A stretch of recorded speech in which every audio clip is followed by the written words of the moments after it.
Namin amang banal, Diyos sa makapangyarihan sa lahat, sa pangalan mo po pinakamamahal na Jesus, Diyos sa mga Diyos, Hari ng mga Hari, Panginoon ng Panginoon, sa mga naunang pang panalangin ng aming beloved parents in the Lord, mahal na Panginoon, narito kami lahat nagsusumamo sa iyo. Ano man aming nasabi, naisip, nagawa, hindi mo kinalugdan, patawarin mo po ang bawat sa aming mahal na Panginoon Jesus. Narito kami sa pag-aaral ng iyong banal na salita, sagala sa akin, wala akong magagawa, mahal na Panginoon, ikaw maglagay sa aking mga labi ng dapat sabihin, mahal na Panginoon Jesus, anoint thy words, mahal na Panginoon, hallelujah, buksan mo ang aming pangunawa, mahal na Panginoon, hipuin mo ang aming puso, patatagin mo ang aming pananampalataya, sa pangalan ni Jesus, aming sinasaway, lahat ng gawa ng kaaway, hadlang, cast out in the name of Jesus, hallelujah, hallelujah, praise the Lord. Everybody shout, praise the Lord. Malakas sa palakpak po para sa ating mahal na Panginoon Jesus. Hallelujah! Praise the Lord. I give my highest praise, glory, honor, and thanksgiving to the Lord, who is Jesus, the King of Kings, the Lord of Lords, Almighty God.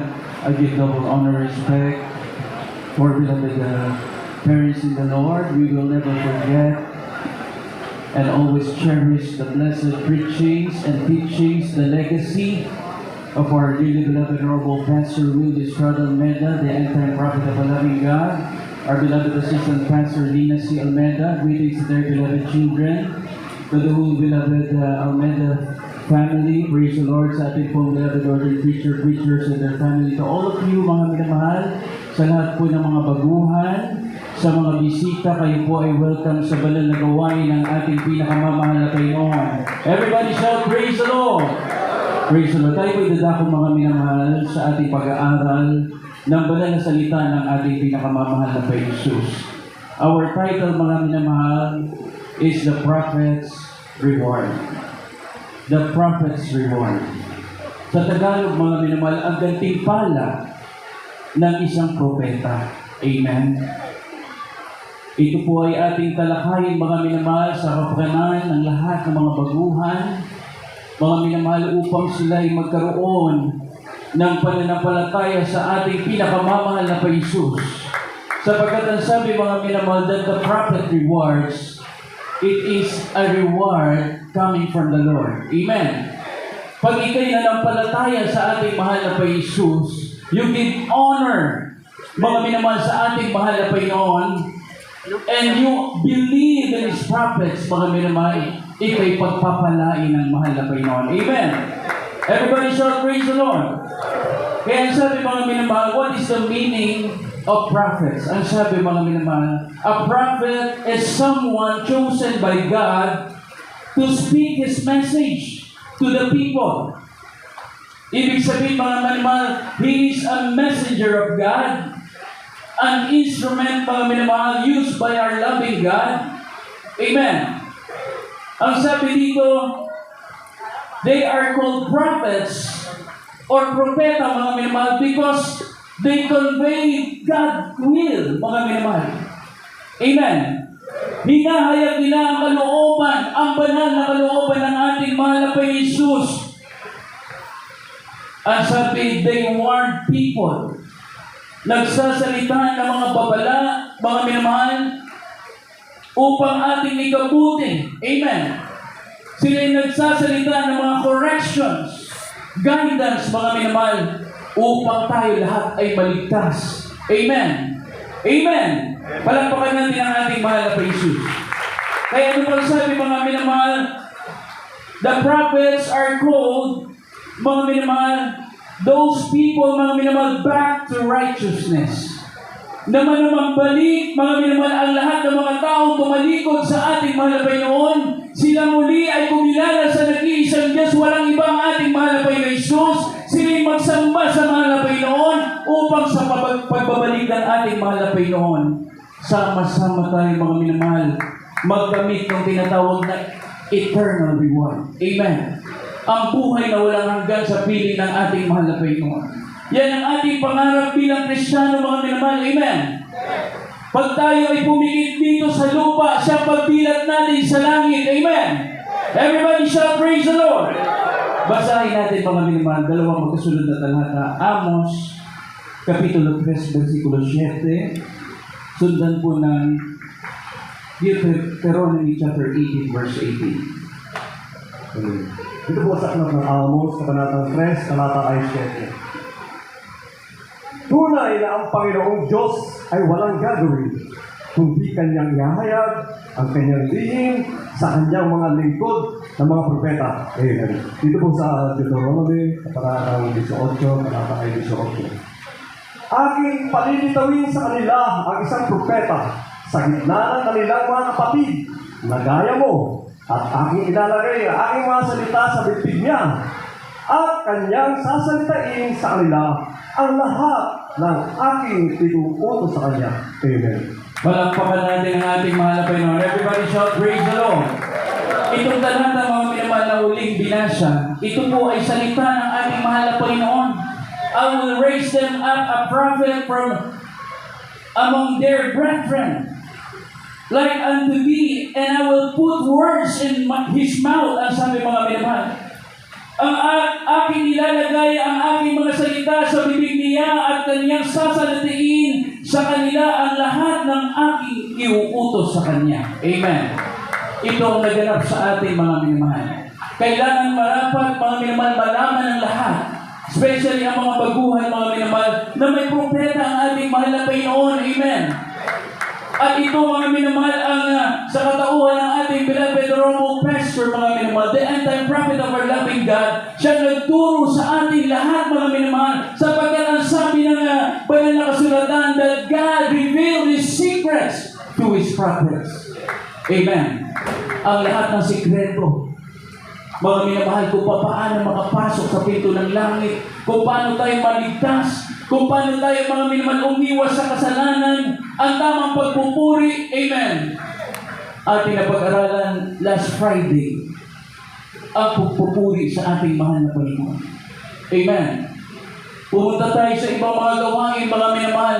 Walang ganitong kahabang magpuri sa ating mahal na Panginoon Jesus. Ganitong klase ng pagpapahalaga, mga minamahal, sa ating dakilang Diyos. Ito ang mataas na antas ng pagsamba sa ating mahal na Panginoon. Amen. Kaya nga pag ginugil mo, mga minamahal, ang ating banal na gawain, the most faithful church in the world. Amen. Grabe ang pagsunod, mga minamahal, sa ating mahal na Panginoon. Grabe ang pagsunod sa propeta na binigay ng ating pinakamamahal na Panginoon, sapagkat ang sabi, He is a messenger of God. Ang mamumutawi sa kanyang labi, mga minamahal, na kanyang sasabihin, ito'y tungkol, mga minamahal, sa salita ng ating mahal na Panginoon, at ito ang ikaliligtas ng tao. Amen. Amen. Kaya tayo pinagpalang lubos ng ating mahal na Panginoon. Amen. Pasalamatan mo sa mahal na Panginoon, mga minamahal. Nagbago pa pumikit ang ating mga mata. Nakilala natin si Kristo, mga minamahal. Natuto tayo magpuri, magluwalhati sa nag-iisang Diyos. Walang iba ang ating mahal na Panginoon Jesus. Amen. Everybody shout, praise the Lord. Malakas sa palakpak para sa ating mahal na Panginoon. Ang sabi dito, mga minamahal, na ang kanyang salita sa kanilang lahat ay aking iutos sa kanila. Kung mulay-mulayin natin, mga minamahal, ang mga propesiya ng ating beloved parents in the Lord, hindi ito basta-basta ang mga propesiya. Amen? Balikan natin, year 1990s, mga minamahal. Ganitong buwan din, mga minamahal, ang ating mahal na pastor. Siya ay nagbigay ng hamon, mga minamahal, sa lahat ng mga reliyon. Sapagkat during that time, mga minamahal, El Nino for almost 1 year. Tagpuyot, mga minamahal. Ang mga tanim ay namamatay. Amen. Nagkakaubusan ng tubig, mga minamahal. Subalit ang ating mahal na pastor sa kanyang katapangan na bigay ng ating mahal na Panginoon Jesus. Siya, mga minamahal, ay naroon sa Luneta Park. Amen. Siya'y nagbigay hamon sa lahat ng mga reliyon para doon sa mga baguhan ng narito, mga minamahal, na maalala nyo, malaman nyo na may totoong propeta, mga minamahal, na binigay ang ating pinakamamahal na Jesus.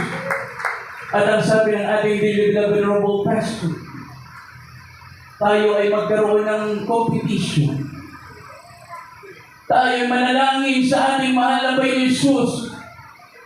At kung sino ang tatanggap ng hamon, manalangin sa ating dakilang Diyos, mga minamahal, na magpaulan. Grabe init sa luneta, mga minamahal. Anong nangyari? Walang tumanggap ng hamon. Amen. It was televised. I was present during that time, mga minamahal. At anong ginawa ng ating Daily Beloved Noble Pastor matapos ang 3 krusada na tuloy-tuloy sa luneta? Mga minamahal, siya pa rin ay mga minamahal nagbigay hamon na on that exact date, mga minamahal, May 1990s, mga minamahal, na magpapaulan siya sa luneta. At narinig ito, mga minamahal, ng isang member ng Satanism. Naalala niyo, mga minamahal, sa Major Nugget. Amen? Si Major Nugget ay pumunta ron, dala ang kanyang baril, mga minamahal, sapagkat hindi siya naniniwala sa sinasabi ng propeta. Amen? At matapos, mga minamahal, tumayo ang ating Beloved Noble Pastor sa pulpito. Siya ay nandun nakahanda na sa baba upang itilan ng buhay ang ating mahal na pastor. Subalit nanalangin ang propeta ng Diyos, mga minamahal. Pagkatapos ng kanyang panalangin, sobrang init, biglang nagkaroon ng mga ulap, mga minamahal. Bumaha doon sa luneta, umulan, bumiglat at tumulong, mga minamahal. Dakilang himala ng ating mahal na Panginoong Hesus. At nung mabasa si Major Nugget, anong sabi niya sa kanyang patutuo? Ang kanyang masamang espiritu, mga minamahal, ay lumayas. Mga minamahal, anong ikwento ni Major Nugget during that time? Pag ikaw pala ay kumikitil ng buhay ng tao, ang kanyang mga mata ay pula. Hindi na nagiging puti, mga minamahal, yung kanyang mga mata, sapagkat pag pumapatay ka pala kumikitil ng tao, laging pula ang iyong mata. Amen. Subalit at that moment, mga minamahal, umalis ang masamang espiritu sa kanya. Imbis na siya, mga minamahal, ay gamitin upang bumitil ng buhay ng isang propeta, siya ay nagpabautismo sa tubig at binago ng ating mahal na Panginoong Hesus. Amen! Ganyan ang propesiya ng ating beloved pastor, mga minamahal. Hindi natin malilimutan. Amen? At sabi, bulay-bulayin natin, mga minamahal, ang kabutihan ng ating malabay na sabi sa Hebrews chapter 13 verse 7, remember them which have the rule over you, who have spoken unto you the word of God. Amen.